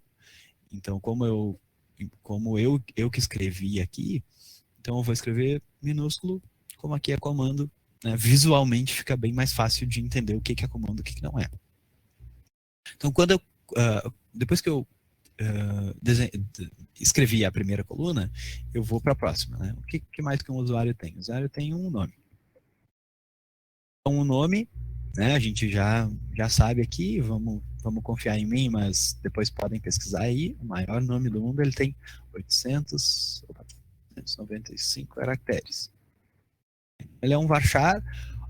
O nome do nosso usuário, se eu estou criando, eu coloquei um CPF lá e eu esqueci de digitar o nome, o que eu quero que o meu sistema faça? Eu quero que ele dê um erro? Ou quero que ele preencha mesmo assim e depois eu posso voltar para preencher o nome? Modelagem de dados. Vai do momento, da regra de negócio, do que eu estou fazendo. No meu caso aqui, eu não quero correr esse risco, então eu vou dizer not. Lembram? Comentei de 3 restrições aqui. Uma delas é a primary key, que ela garante que não pode ser repetido e que ela vai ser automaticamente indexada, ela vai ser automaticamente mais fácil de achar dentro do sistema. E ela vai ser o nosso identificador único. No momento que eu chamei de primary key, para todo mundo do sistema, para o banco de dados, para as pessoas que estão desenvolvendo, elas vão ser notificadas de que esse cara aqui é o meu identificador único. Quando eu disse not null, eu estou identificando que esse campo ele não pode não ser preenchido. Então, quando eu for preencher, não posso escrever vazio. Aí eu decidi também guardar desse usuário um e-mail. O e-mail já é um pouco mais complicado. Qual é o maior e-mail do mundo? Não pesquisei. Então, eu vou colocar uma coisa aqui da minha cabeça, mas se fosse um sistema que eu estivesse fazendo e eu soubesse que eu ia mexer com muitos dados, eu com certeza pesquisaria no Google qual é o maior do mundo, qual é a média, ia ter uma certa noção assim para tentar modelar o mais fiel possível. E claro, né, a gente nunca tá livre de falhas, então eventualmente eu criei aqui o nome com 40 caracteres. A primeira pessoa que tiver 5 nomes já me quebrou aqui, e aí vai dar erro no meu sistema, é só eu voltar e corrigir. Não tem problema nenhum. Tá? Então, no e-mail aqui eu vou botar 100 caracteres.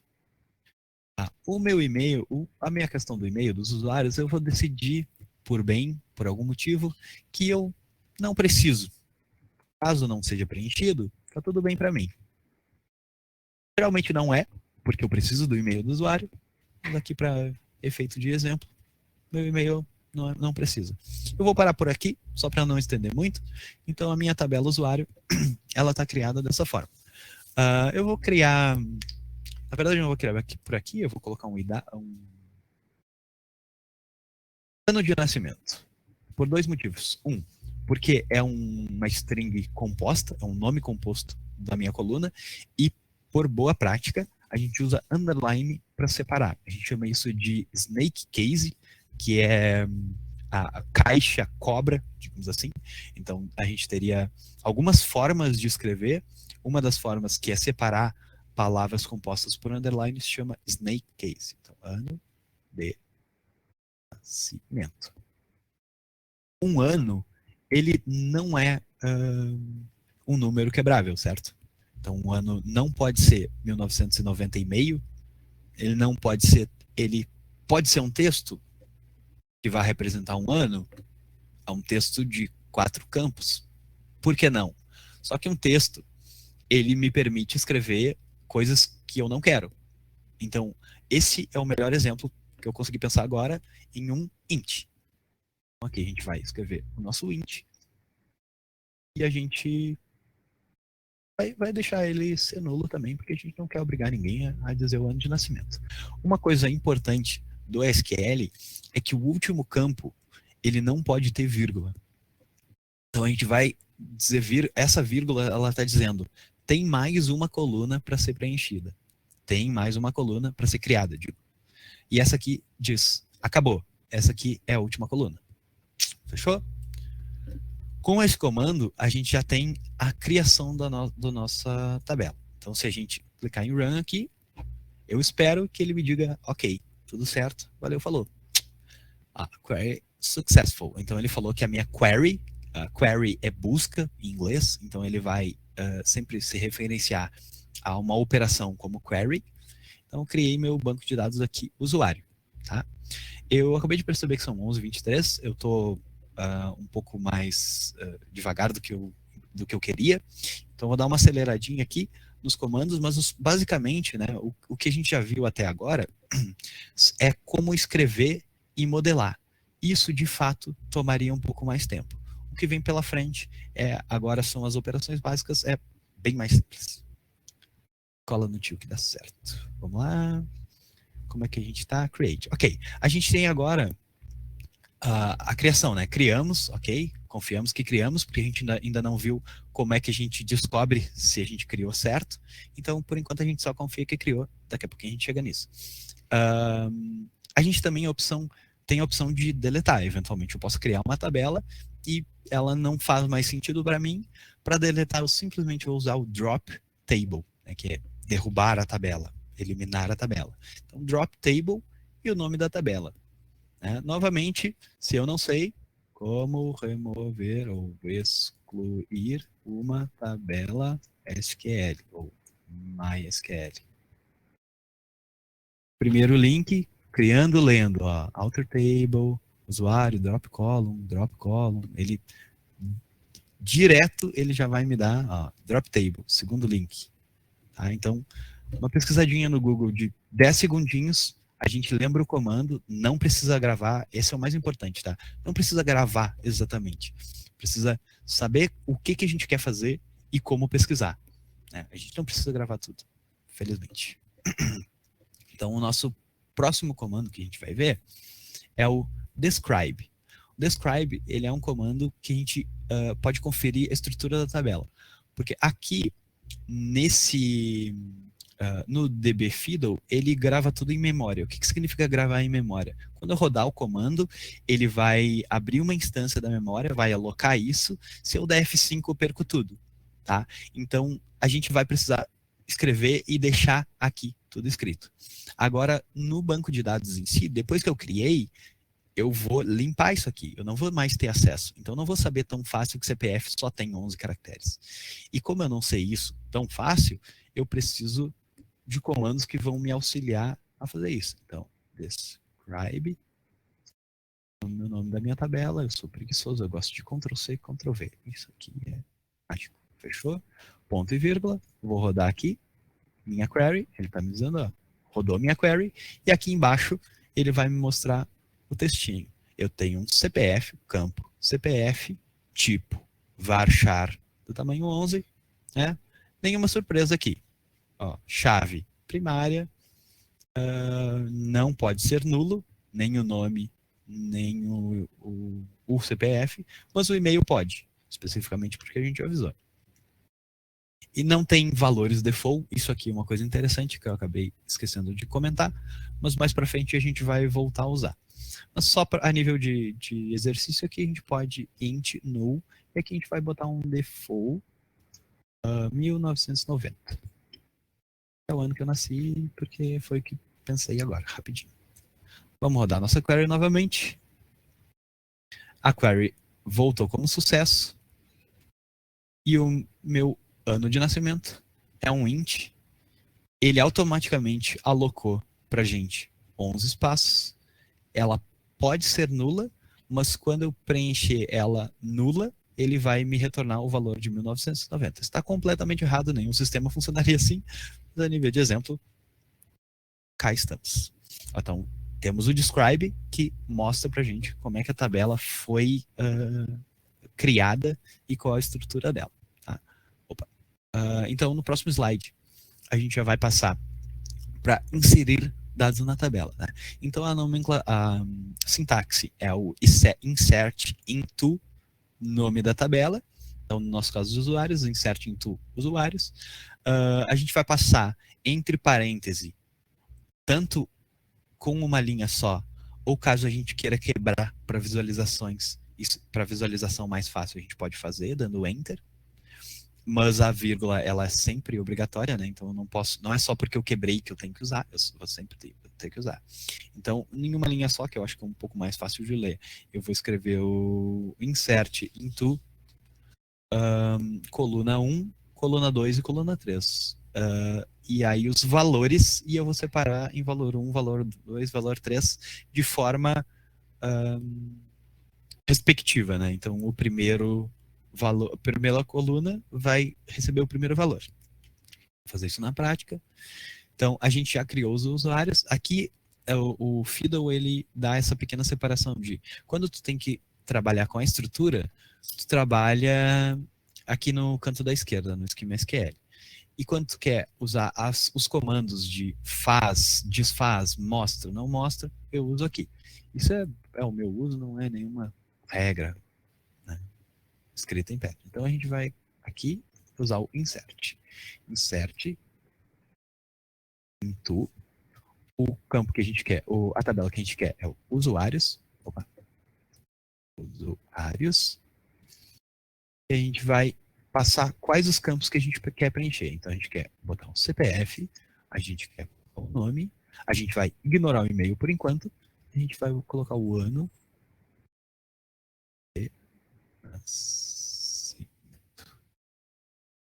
E a gente vai passar quais os valores com o comando, com a sintaxe values. São valores em inglês. E esses valores vão ser. São 11 dígitos, né? Então vou lá. 1, 2, 3, 4, 5, 6, 7, 8, 9, 0, 0. O próximo meu campo que eu descrevi é nome. Então vou lá.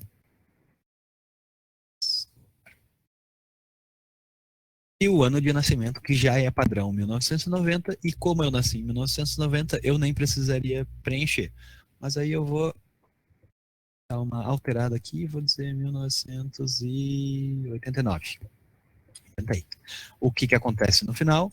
Ponto e vírgula. Sempre para poder identificar que o meu comando acabou. Então vou lá, vou clicar em Run, ou usar o Ctrl Enter. Ele vai rodar e ele vai dizer, deu certo. Percebam que aqui ele vai nos mostrar as queries que ele está fazendo. Não? Então a query 1, né, seria essa query SQL, é o describe. E aí o resultado dele é essa mostragem aqui, né, do que a gente criou. E a query 2 é um insert. O insert, ele não retorna valor, ele só insere. Então eu inseri, não tem mais o que fazer. Ele dizer, fiz em 11 milissegundos, tá, que é uma fração de segundos, e não teve resultados a ser mostrados. Uma curiosidade, a gente tem mais palavras-chave, né? Então a gente não acaba aqui. A gente poderia usar returning, e falar aqui qual é o que eu quero que retorne. E aí ele retornaria o meu valor. Só comentei aqui, não vou dar agora porque não é objetivo no momento. A gente vai fazer mais para frente. Então, esse é o insert, inserir os valores. Ok, inseri os valores, mas como é que eu vejo se eu inseri certo? Se eu não inseri, se deu certo. Então aqui a gente tem o comando select. Esqueci que eu não posso clicar. Beleza. Então a gente tem o comando select que ele seleciona valores de uma coluna, de uma tabela, e nos retorna esse valor. A gente pode usar somente pegando algumas colunas específicas, porque talvez a gente não queira todos os dados, a gente só quer os CPFs. Aí a gente pode pegar tudo. E a gente pode, eu coloquei aqui um exemplo que ele é muito usado, que é o count. A gente tem funções. Lembra que eu comentei que a gente tem campos específicos para poder fazer operações? Então a gente vai fazer isso agora para ter uma noçãozinha. Já inseri nos usuários, certo? Então tem CPF, nome e ano de nascimento. Aí aqui eu vou dar um select, asterisco, porque eu quero ver tudo, e uso usuários. E o ponto e vírgula no final. Tá? Uma coisa interessante aqui é que se eu der Ctrl Enter ou der Run, ele vai rodar tudo. Tanto isso aqui quanto isso aqui. Agora, se eu selecionar só uma partezinha e der Run, ele vai rodar só. Vai lá, não me decepciona. Eu não tinha testado isso aqui ainda, mas you have an error. É verdade, eu tenho um erro. Ele tá me avisando. O que ele me avisou? Error, parse error. Quer dizer que ele tentou ler um texto que eu escrevi, mas ele disse, desculpa, eu não conheço essa sintaxe. Então ele tá me avisando, você tem um erro na sua sintaxe. Quem é que percebeu o que eu errei? Passei muito rápido, né? Vai ser difícil, mas a gente tem que dizer a origem. Não basta colocar o nome da tabela. Tem que dizer que a gente vai passar a origem. Por quê? Porque aqui eu tenho campos para ser escritos. Então eu posso estar querendo passar outras mensagens, outros textos para ele. Mas quando eu digo from, eu estou dizendo de origem usuários. Então me entrega, seleciona tudo, todos os campos, todas as colunas da tabela usuários. Então agora eu vou rodar novamente, quase fui no Ctrl Enter.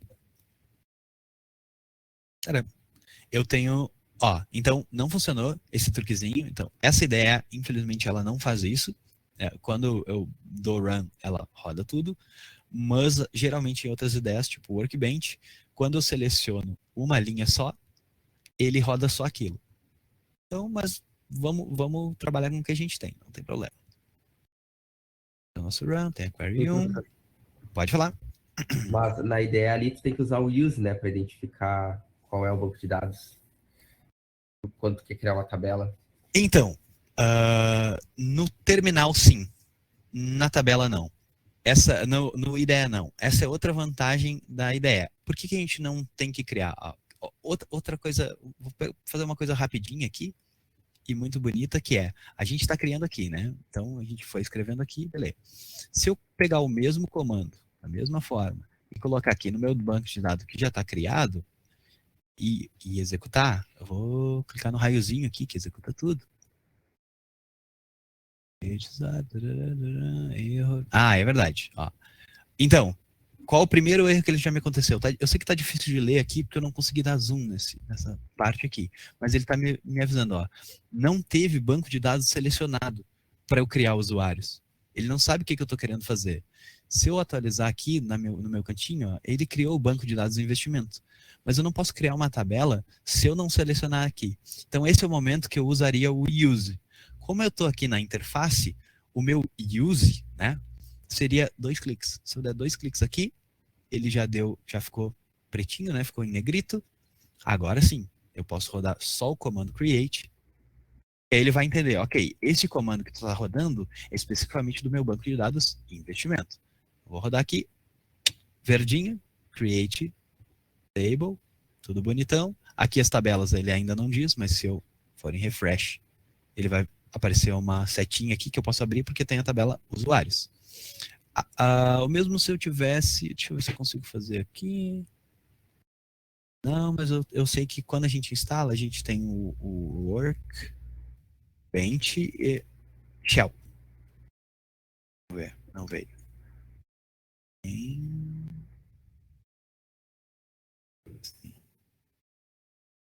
Aqui embaixo, peraí. Ah, socorro, não tem shell. Aqui, MySQL shell. Estava com o nome errado. Então, no terminal, no MySQL, eu também vou ter essas sintaxes. Show databases é o show, né? Ele mostra alguma coisa. Então, eu preciso ver os bancos de dados que tem no meu MySQL. Eu vou botar show database, unexpected identifier. É porque eu não usei eu não loguei. Tá? Então, esse aqui é outro rolê. Eu vou ter que logar de uma outra forma. Eu não estava preparado ainda para mostrar o terminal, que a ideia é mostrar na outra aula. Acabei querendo me adiantar. Então, por enquanto, a gente não vai usar terminal. Vamos ficar mais no user-friendly. Mas sim, se eu tivesse logado aqui, eu não conseguiria fazer nenhuma operação sem usar o use. Use é a palavra-chave que determina para o meu terminal, para a minha instância de terminal, ou para a minha instância da IDE, que eu estou fazendo operações naquele banco de dados. Porque a própria, se vocês perceberem, até aqui, eu tenho o banco de dados World, que é um banco de dados exemplo que vem no Workbench. Eu tenho Sysakila, que também é outro exemplo. Eu tenho Sys, que são dados do próprio sistema. Então, se a gente olhar aqui, ó, sysconfig, as configurações, elas já estão todas em formato de banco de dados, elas estão salvas em banco de dados. Então, o Workbench pega suas configurações de um banco de dados que ele mesmo criou. E aí, para que ele entenda que as queries que eu estou rodando são daqueles bancos de dados, eu preciso usar o comando use. Tá certinho? Tem que usar. Eu só não estava usando ali porque é o comportamento do próprio IDE dbfiddle esse aqui. Mas a gente vai, a intenção é que no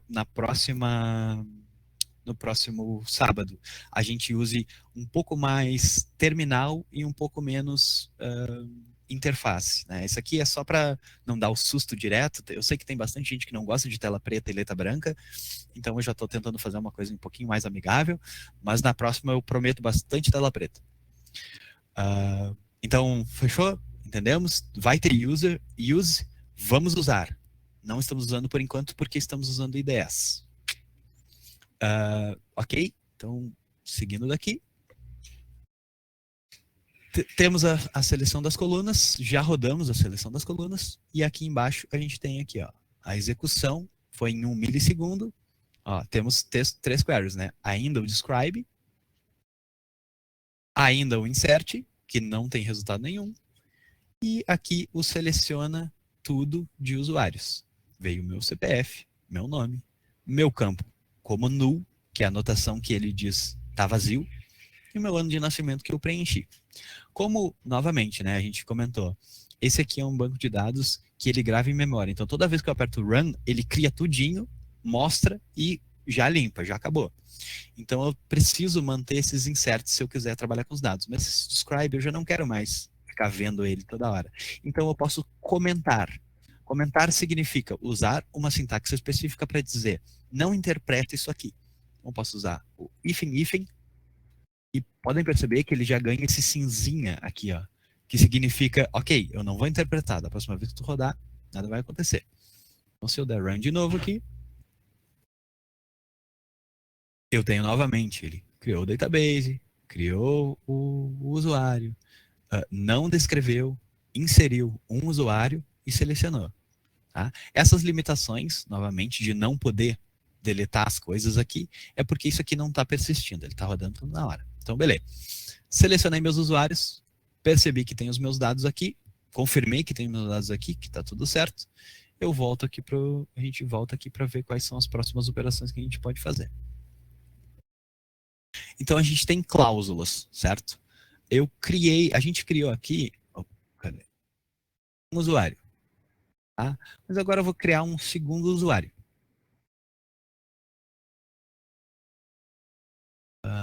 Então o CPF é único, eu vou deixar ele aí. O próximo é a Gaia, que é a minha doguinha, e ela é de 2006. Bem, tadinha. Fechou. E aqui embaixo, novamente, a gente vai selecionar tudo de usuários. Vamos rodar. O esperado, certamente, é a gente ter... estranho, não funcionou. Se a gente for ler o nosso erro, muito importante, a gente vai cometer erro frequentemente, tá? Isso sempre vai acontecer. Não interessa quanto tempo tu tem de experiência, faz parte de fazer. Qual é o nosso erro? Vamos tentar interpretar. Dup entry, ele geralmente tem uma chavezinha e depois tem a explicação. Duplicate entry, então entrada duplicada, registro duplicado, número de CPF para chave primária. Lembram que quando a gente modelou nosso CPF, ele era uma chave primária? Isso significa que ele não pode ser repetido. Só que propositadamente, eu deixei o mesmo CPF aqui. Então, sempre que eu colocar o mesmo valor, ele vai dizer, opa, isso aí não pode acontecer. Eu vou só dar uma alterada aqui, a gente não tem nenhuma validação, né? A gente só quer 11 dígitos. Então, essa alterada já deve fazer com que eu passe desse erro e insira meus dados. Inseriu com sucesso. Ele disse aqui que não conseguiu rodar a primeira nem a segunda, não tem valor, né, para mostrar nem na primeira nem na segunda, que são meus dois insert. E o meu seleciona tudo trouxe novamente o CPF com uma alteração, a Gaia, o ano dela. Eu posso, ao invés de selecionar tudo, eu posso decidir que eu só quero o CPF. Quando eu rodar isso aqui, eu vou ter literalmente só uma coluna com o CPF, porque era só o que eu queria. Não vou ter mais nenhuma informação. Muitas vezes isso acelera a minha busca. Às vezes eu quero um cálculo específico ou algo parecido e eu tenho uma tabela com 140, 150 colunas. Chamar todas elas vai me dificultar em ler e vai ser bem mais lento. Então eu posso simplesmente filtrar aqui o que eu quero e é isso. E ele vai me retornar só esses detalhes que eu especifiquei aqui. E tem as funções que eu tinha comentado. Count é uma delas, né? A gente vai ver com mais detalhes no próximo sábado, mas eu vou mostrar uma delas que é bem importante, que é, ok, fiz as minhas buscas, eu quero saber quantas entradas, quantos registros eu tenho. Eu não quero tudo, eu só quero saber quantos registros. Eu tenho 2. Fechou? Essa aqui é uma das funçõezinhas. Eu tenho N delas. Eu posso somar dados. Eu posso usar o ano para saber quantos anos eu teria esse ano. Como eu não peguei dia nem mês, eu não sei exatamente o aniversário. Eu não sei se a pessoa já tem ou vai fazer, mas eu sei que potencialmente nesse ano ela terá essa idade.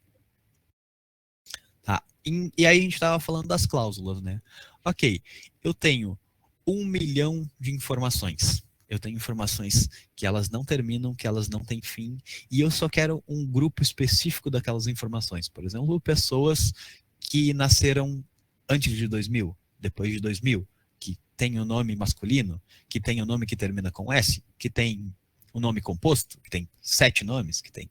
Ou posso pegar a pessoa que tem o nome maior dentro dos meus dados. Para isso eu vou usar essas cláusulas. Então, o cláusula where, ela ganhou aqui um destaque, porque ela é onde a gente começa a falar sobre as nossas condições. Então, terei condições, abro com where. Where em inglês significa onde, que numa leitura fluida seria selecione tudo da tabela de origem, né? Da tabela, nome tabela, onde. Aí eu começo as condições, né? CPF é igual a 1, 2, 3, nome é igual a ABC, assim por diante. Mas os operadores condicionais são N, então eu não preciso saber só igual. Eu posso saber se é maior, se é menor, eu posso somar condições, elas podem ser acumuladas, então eu posso dizer onde o nome é A e o ano é B, ou o ano é C. Eu posso usar um operador que é o like, que ele diz que é mais ou menos assim. Então, se eu quero todo mundo que o nome tenha S, então eu vou usar o like para fazer esse filtro. Então, aqui eu tenho a seleção de todo mundo, eu vou fazer a seleção filtrada agora. Eu quero só, Ctrl+C, Ctrl+V, sou preguiçoso, já avisei, já me denunciei. Eu vou usar a cláusula where, onde, vamos ver, o ano de nascimento seja maior que, se a gente olhar a nossa referência, né? Aqui a gente tem o maior que, o menor que, o maior que, o maior ou igual, o menor ou igual. Então, seja maior que 1999. A minha esperança é que a gente só veja a Gaia, que é mais nova que eu.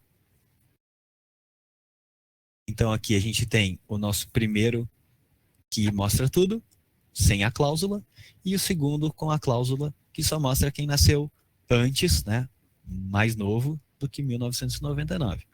Porque é literalmente o número, né? 1999 é um número menor do que 2006, certo?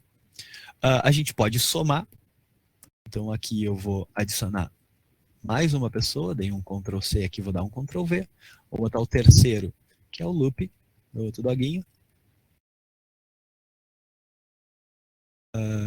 Eu esqueci a data de nascimento do loop, mas na verdade a gente não sabe exatamente, porque ele é um doguinho recuperado, então eu vou chutar aqui 2005 só para acertar aqui uma diferença. Eu não posso ter um CPF igual, vou colocar um 2. E... Boa, é isso aí. Então agora eu quero compor um pouquinho mais. Então eu tenho select já que vai mostrar agora H e o loop, né? Porque se eu botei ele de 2005 e eu sei que a minha condição é maior do que 1999, eu já posso prever que é isso que vai acontecer. Só que agora eu quero compor isso aqui.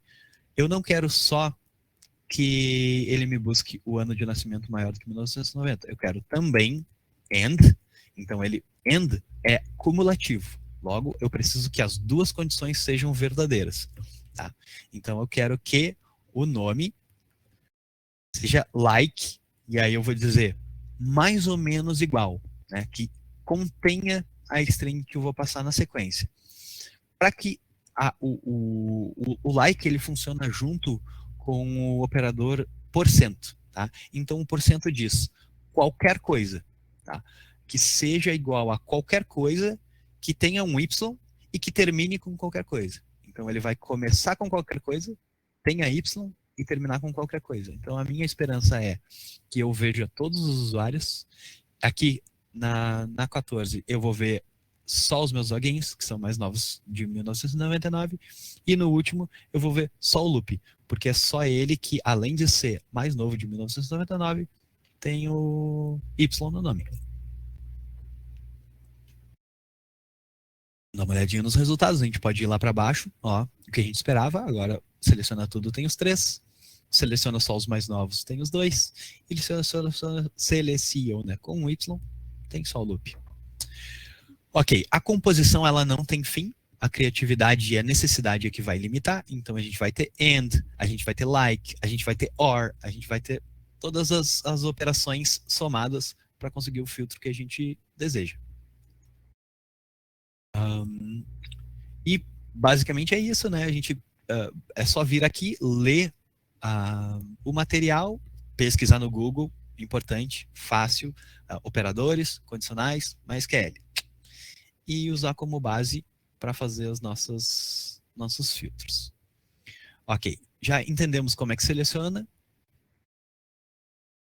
Podemos deletar e atualizar. Eu inverti a ordem desse cara aqui porque eu queria o contrário, mas beleza.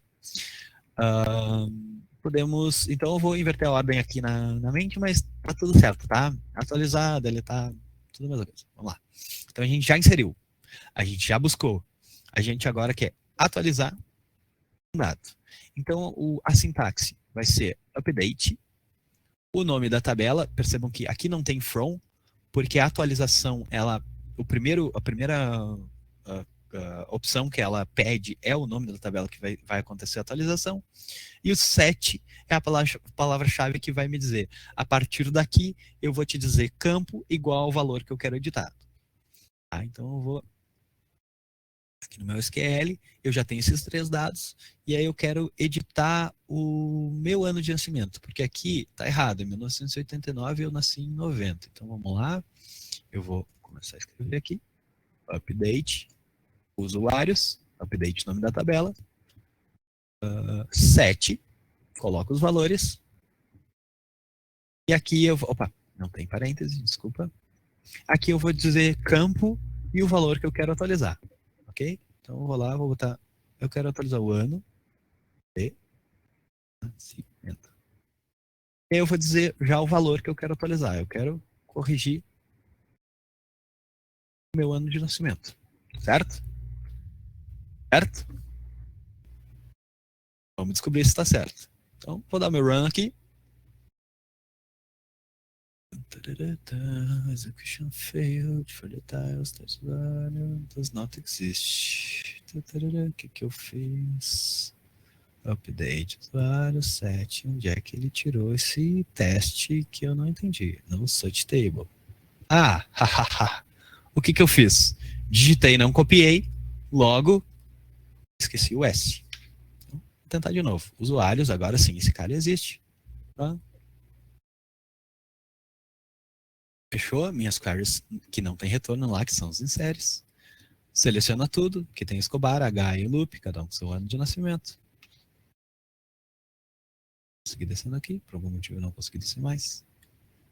Eu percebi que eu não consegui descer mais porque travou a minha tela, literalmente. Ó, o que houve, gente? Literalmente travou. Eu não sei o que aconteceu, por via das dúvidas. Eu vou copiar aqui o meu textinho, para não perder nenhuma das queries, e vou dar um F5. Eu tenho medo de perder tudo que a gente escreveu até agora. Qualquer coisa. Vou copiar esse cara aqui também.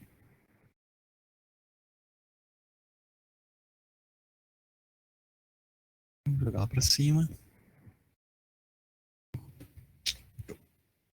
Eu vou dar um F5 aqui porque se perdeu. Eu vou devolver meus valores.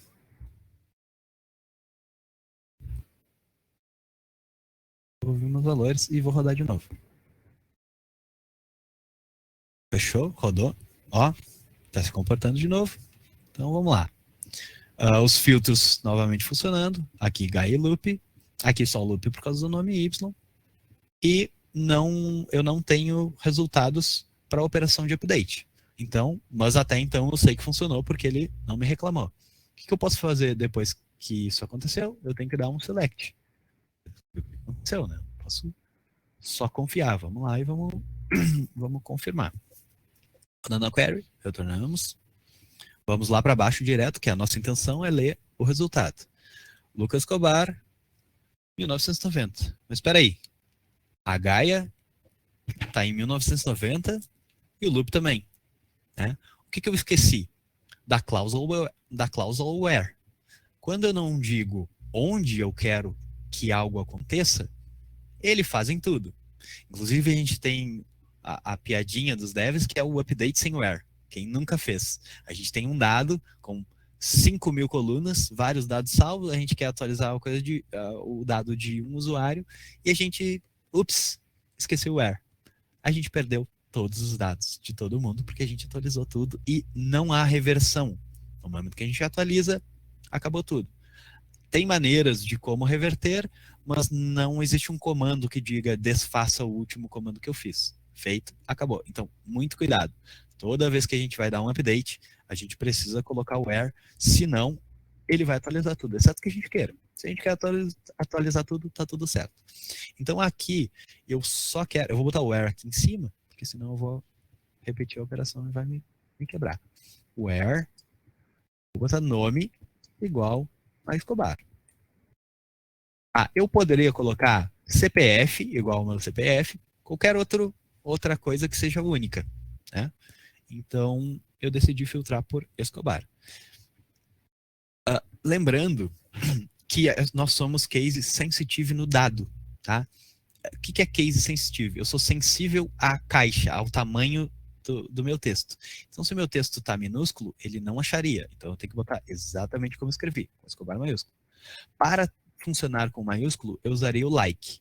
Tá? Então, se eu trocar o igual pelo like, eu poderia botar maiúsculo, minúsculo, que ele buscaria igual, de qualquer forma. Rodando a nossa busca, temos aqui no final, ó, a última query que a gente fez, o Escobar corrigiu para 90, foi criado com 89, corrigiu para 90, Gaia e Loop seguem intocados. Show?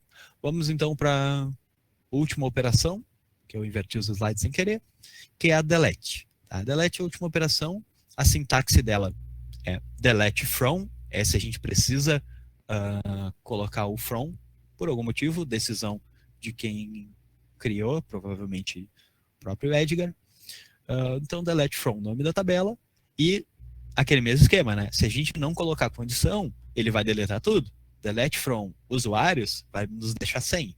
Delete from usuários onde condição tal, ele vai deletar só essa condição. Então, vamos usar aqui. A gente segue a nossa lista, a gente tem o nosso select, e a gente vai escrever lá como eles delete from usuários, dessa vez eu me liguei, where nome igual a Escobar. Eu não vou deletar meus doguinhos. E eu vou rodar novamente. Então, se a gente for olhar, né, a gente já sabe mais ou menos o que vai acontecer lá para cima. E a query delete, ela também não tem retorno. Então, a gente tem que fazer o delete, mas a gente precisa fazer logo abaixo o select para poder enxergar tudo. Daí Ctrl+C, Ctrl+V. Sou preguiçoso, vocês já sabem disso. Tá? Então, novamente, nossos inserts que não tem retorno, o retorno de todo mundo criado, o loop, o Escobar, nós com o dado atualizado e o delete, que não tem retorno, e o select asterisco. Lembram que a gente disse? Me traz tudo de usuários sem filtro nenhum. Eu quero tudo. Qual o resultado? Todos, menos eu, que fui deletado logo aqui assim. Com isso, a gente conclui o dia de hoje, né?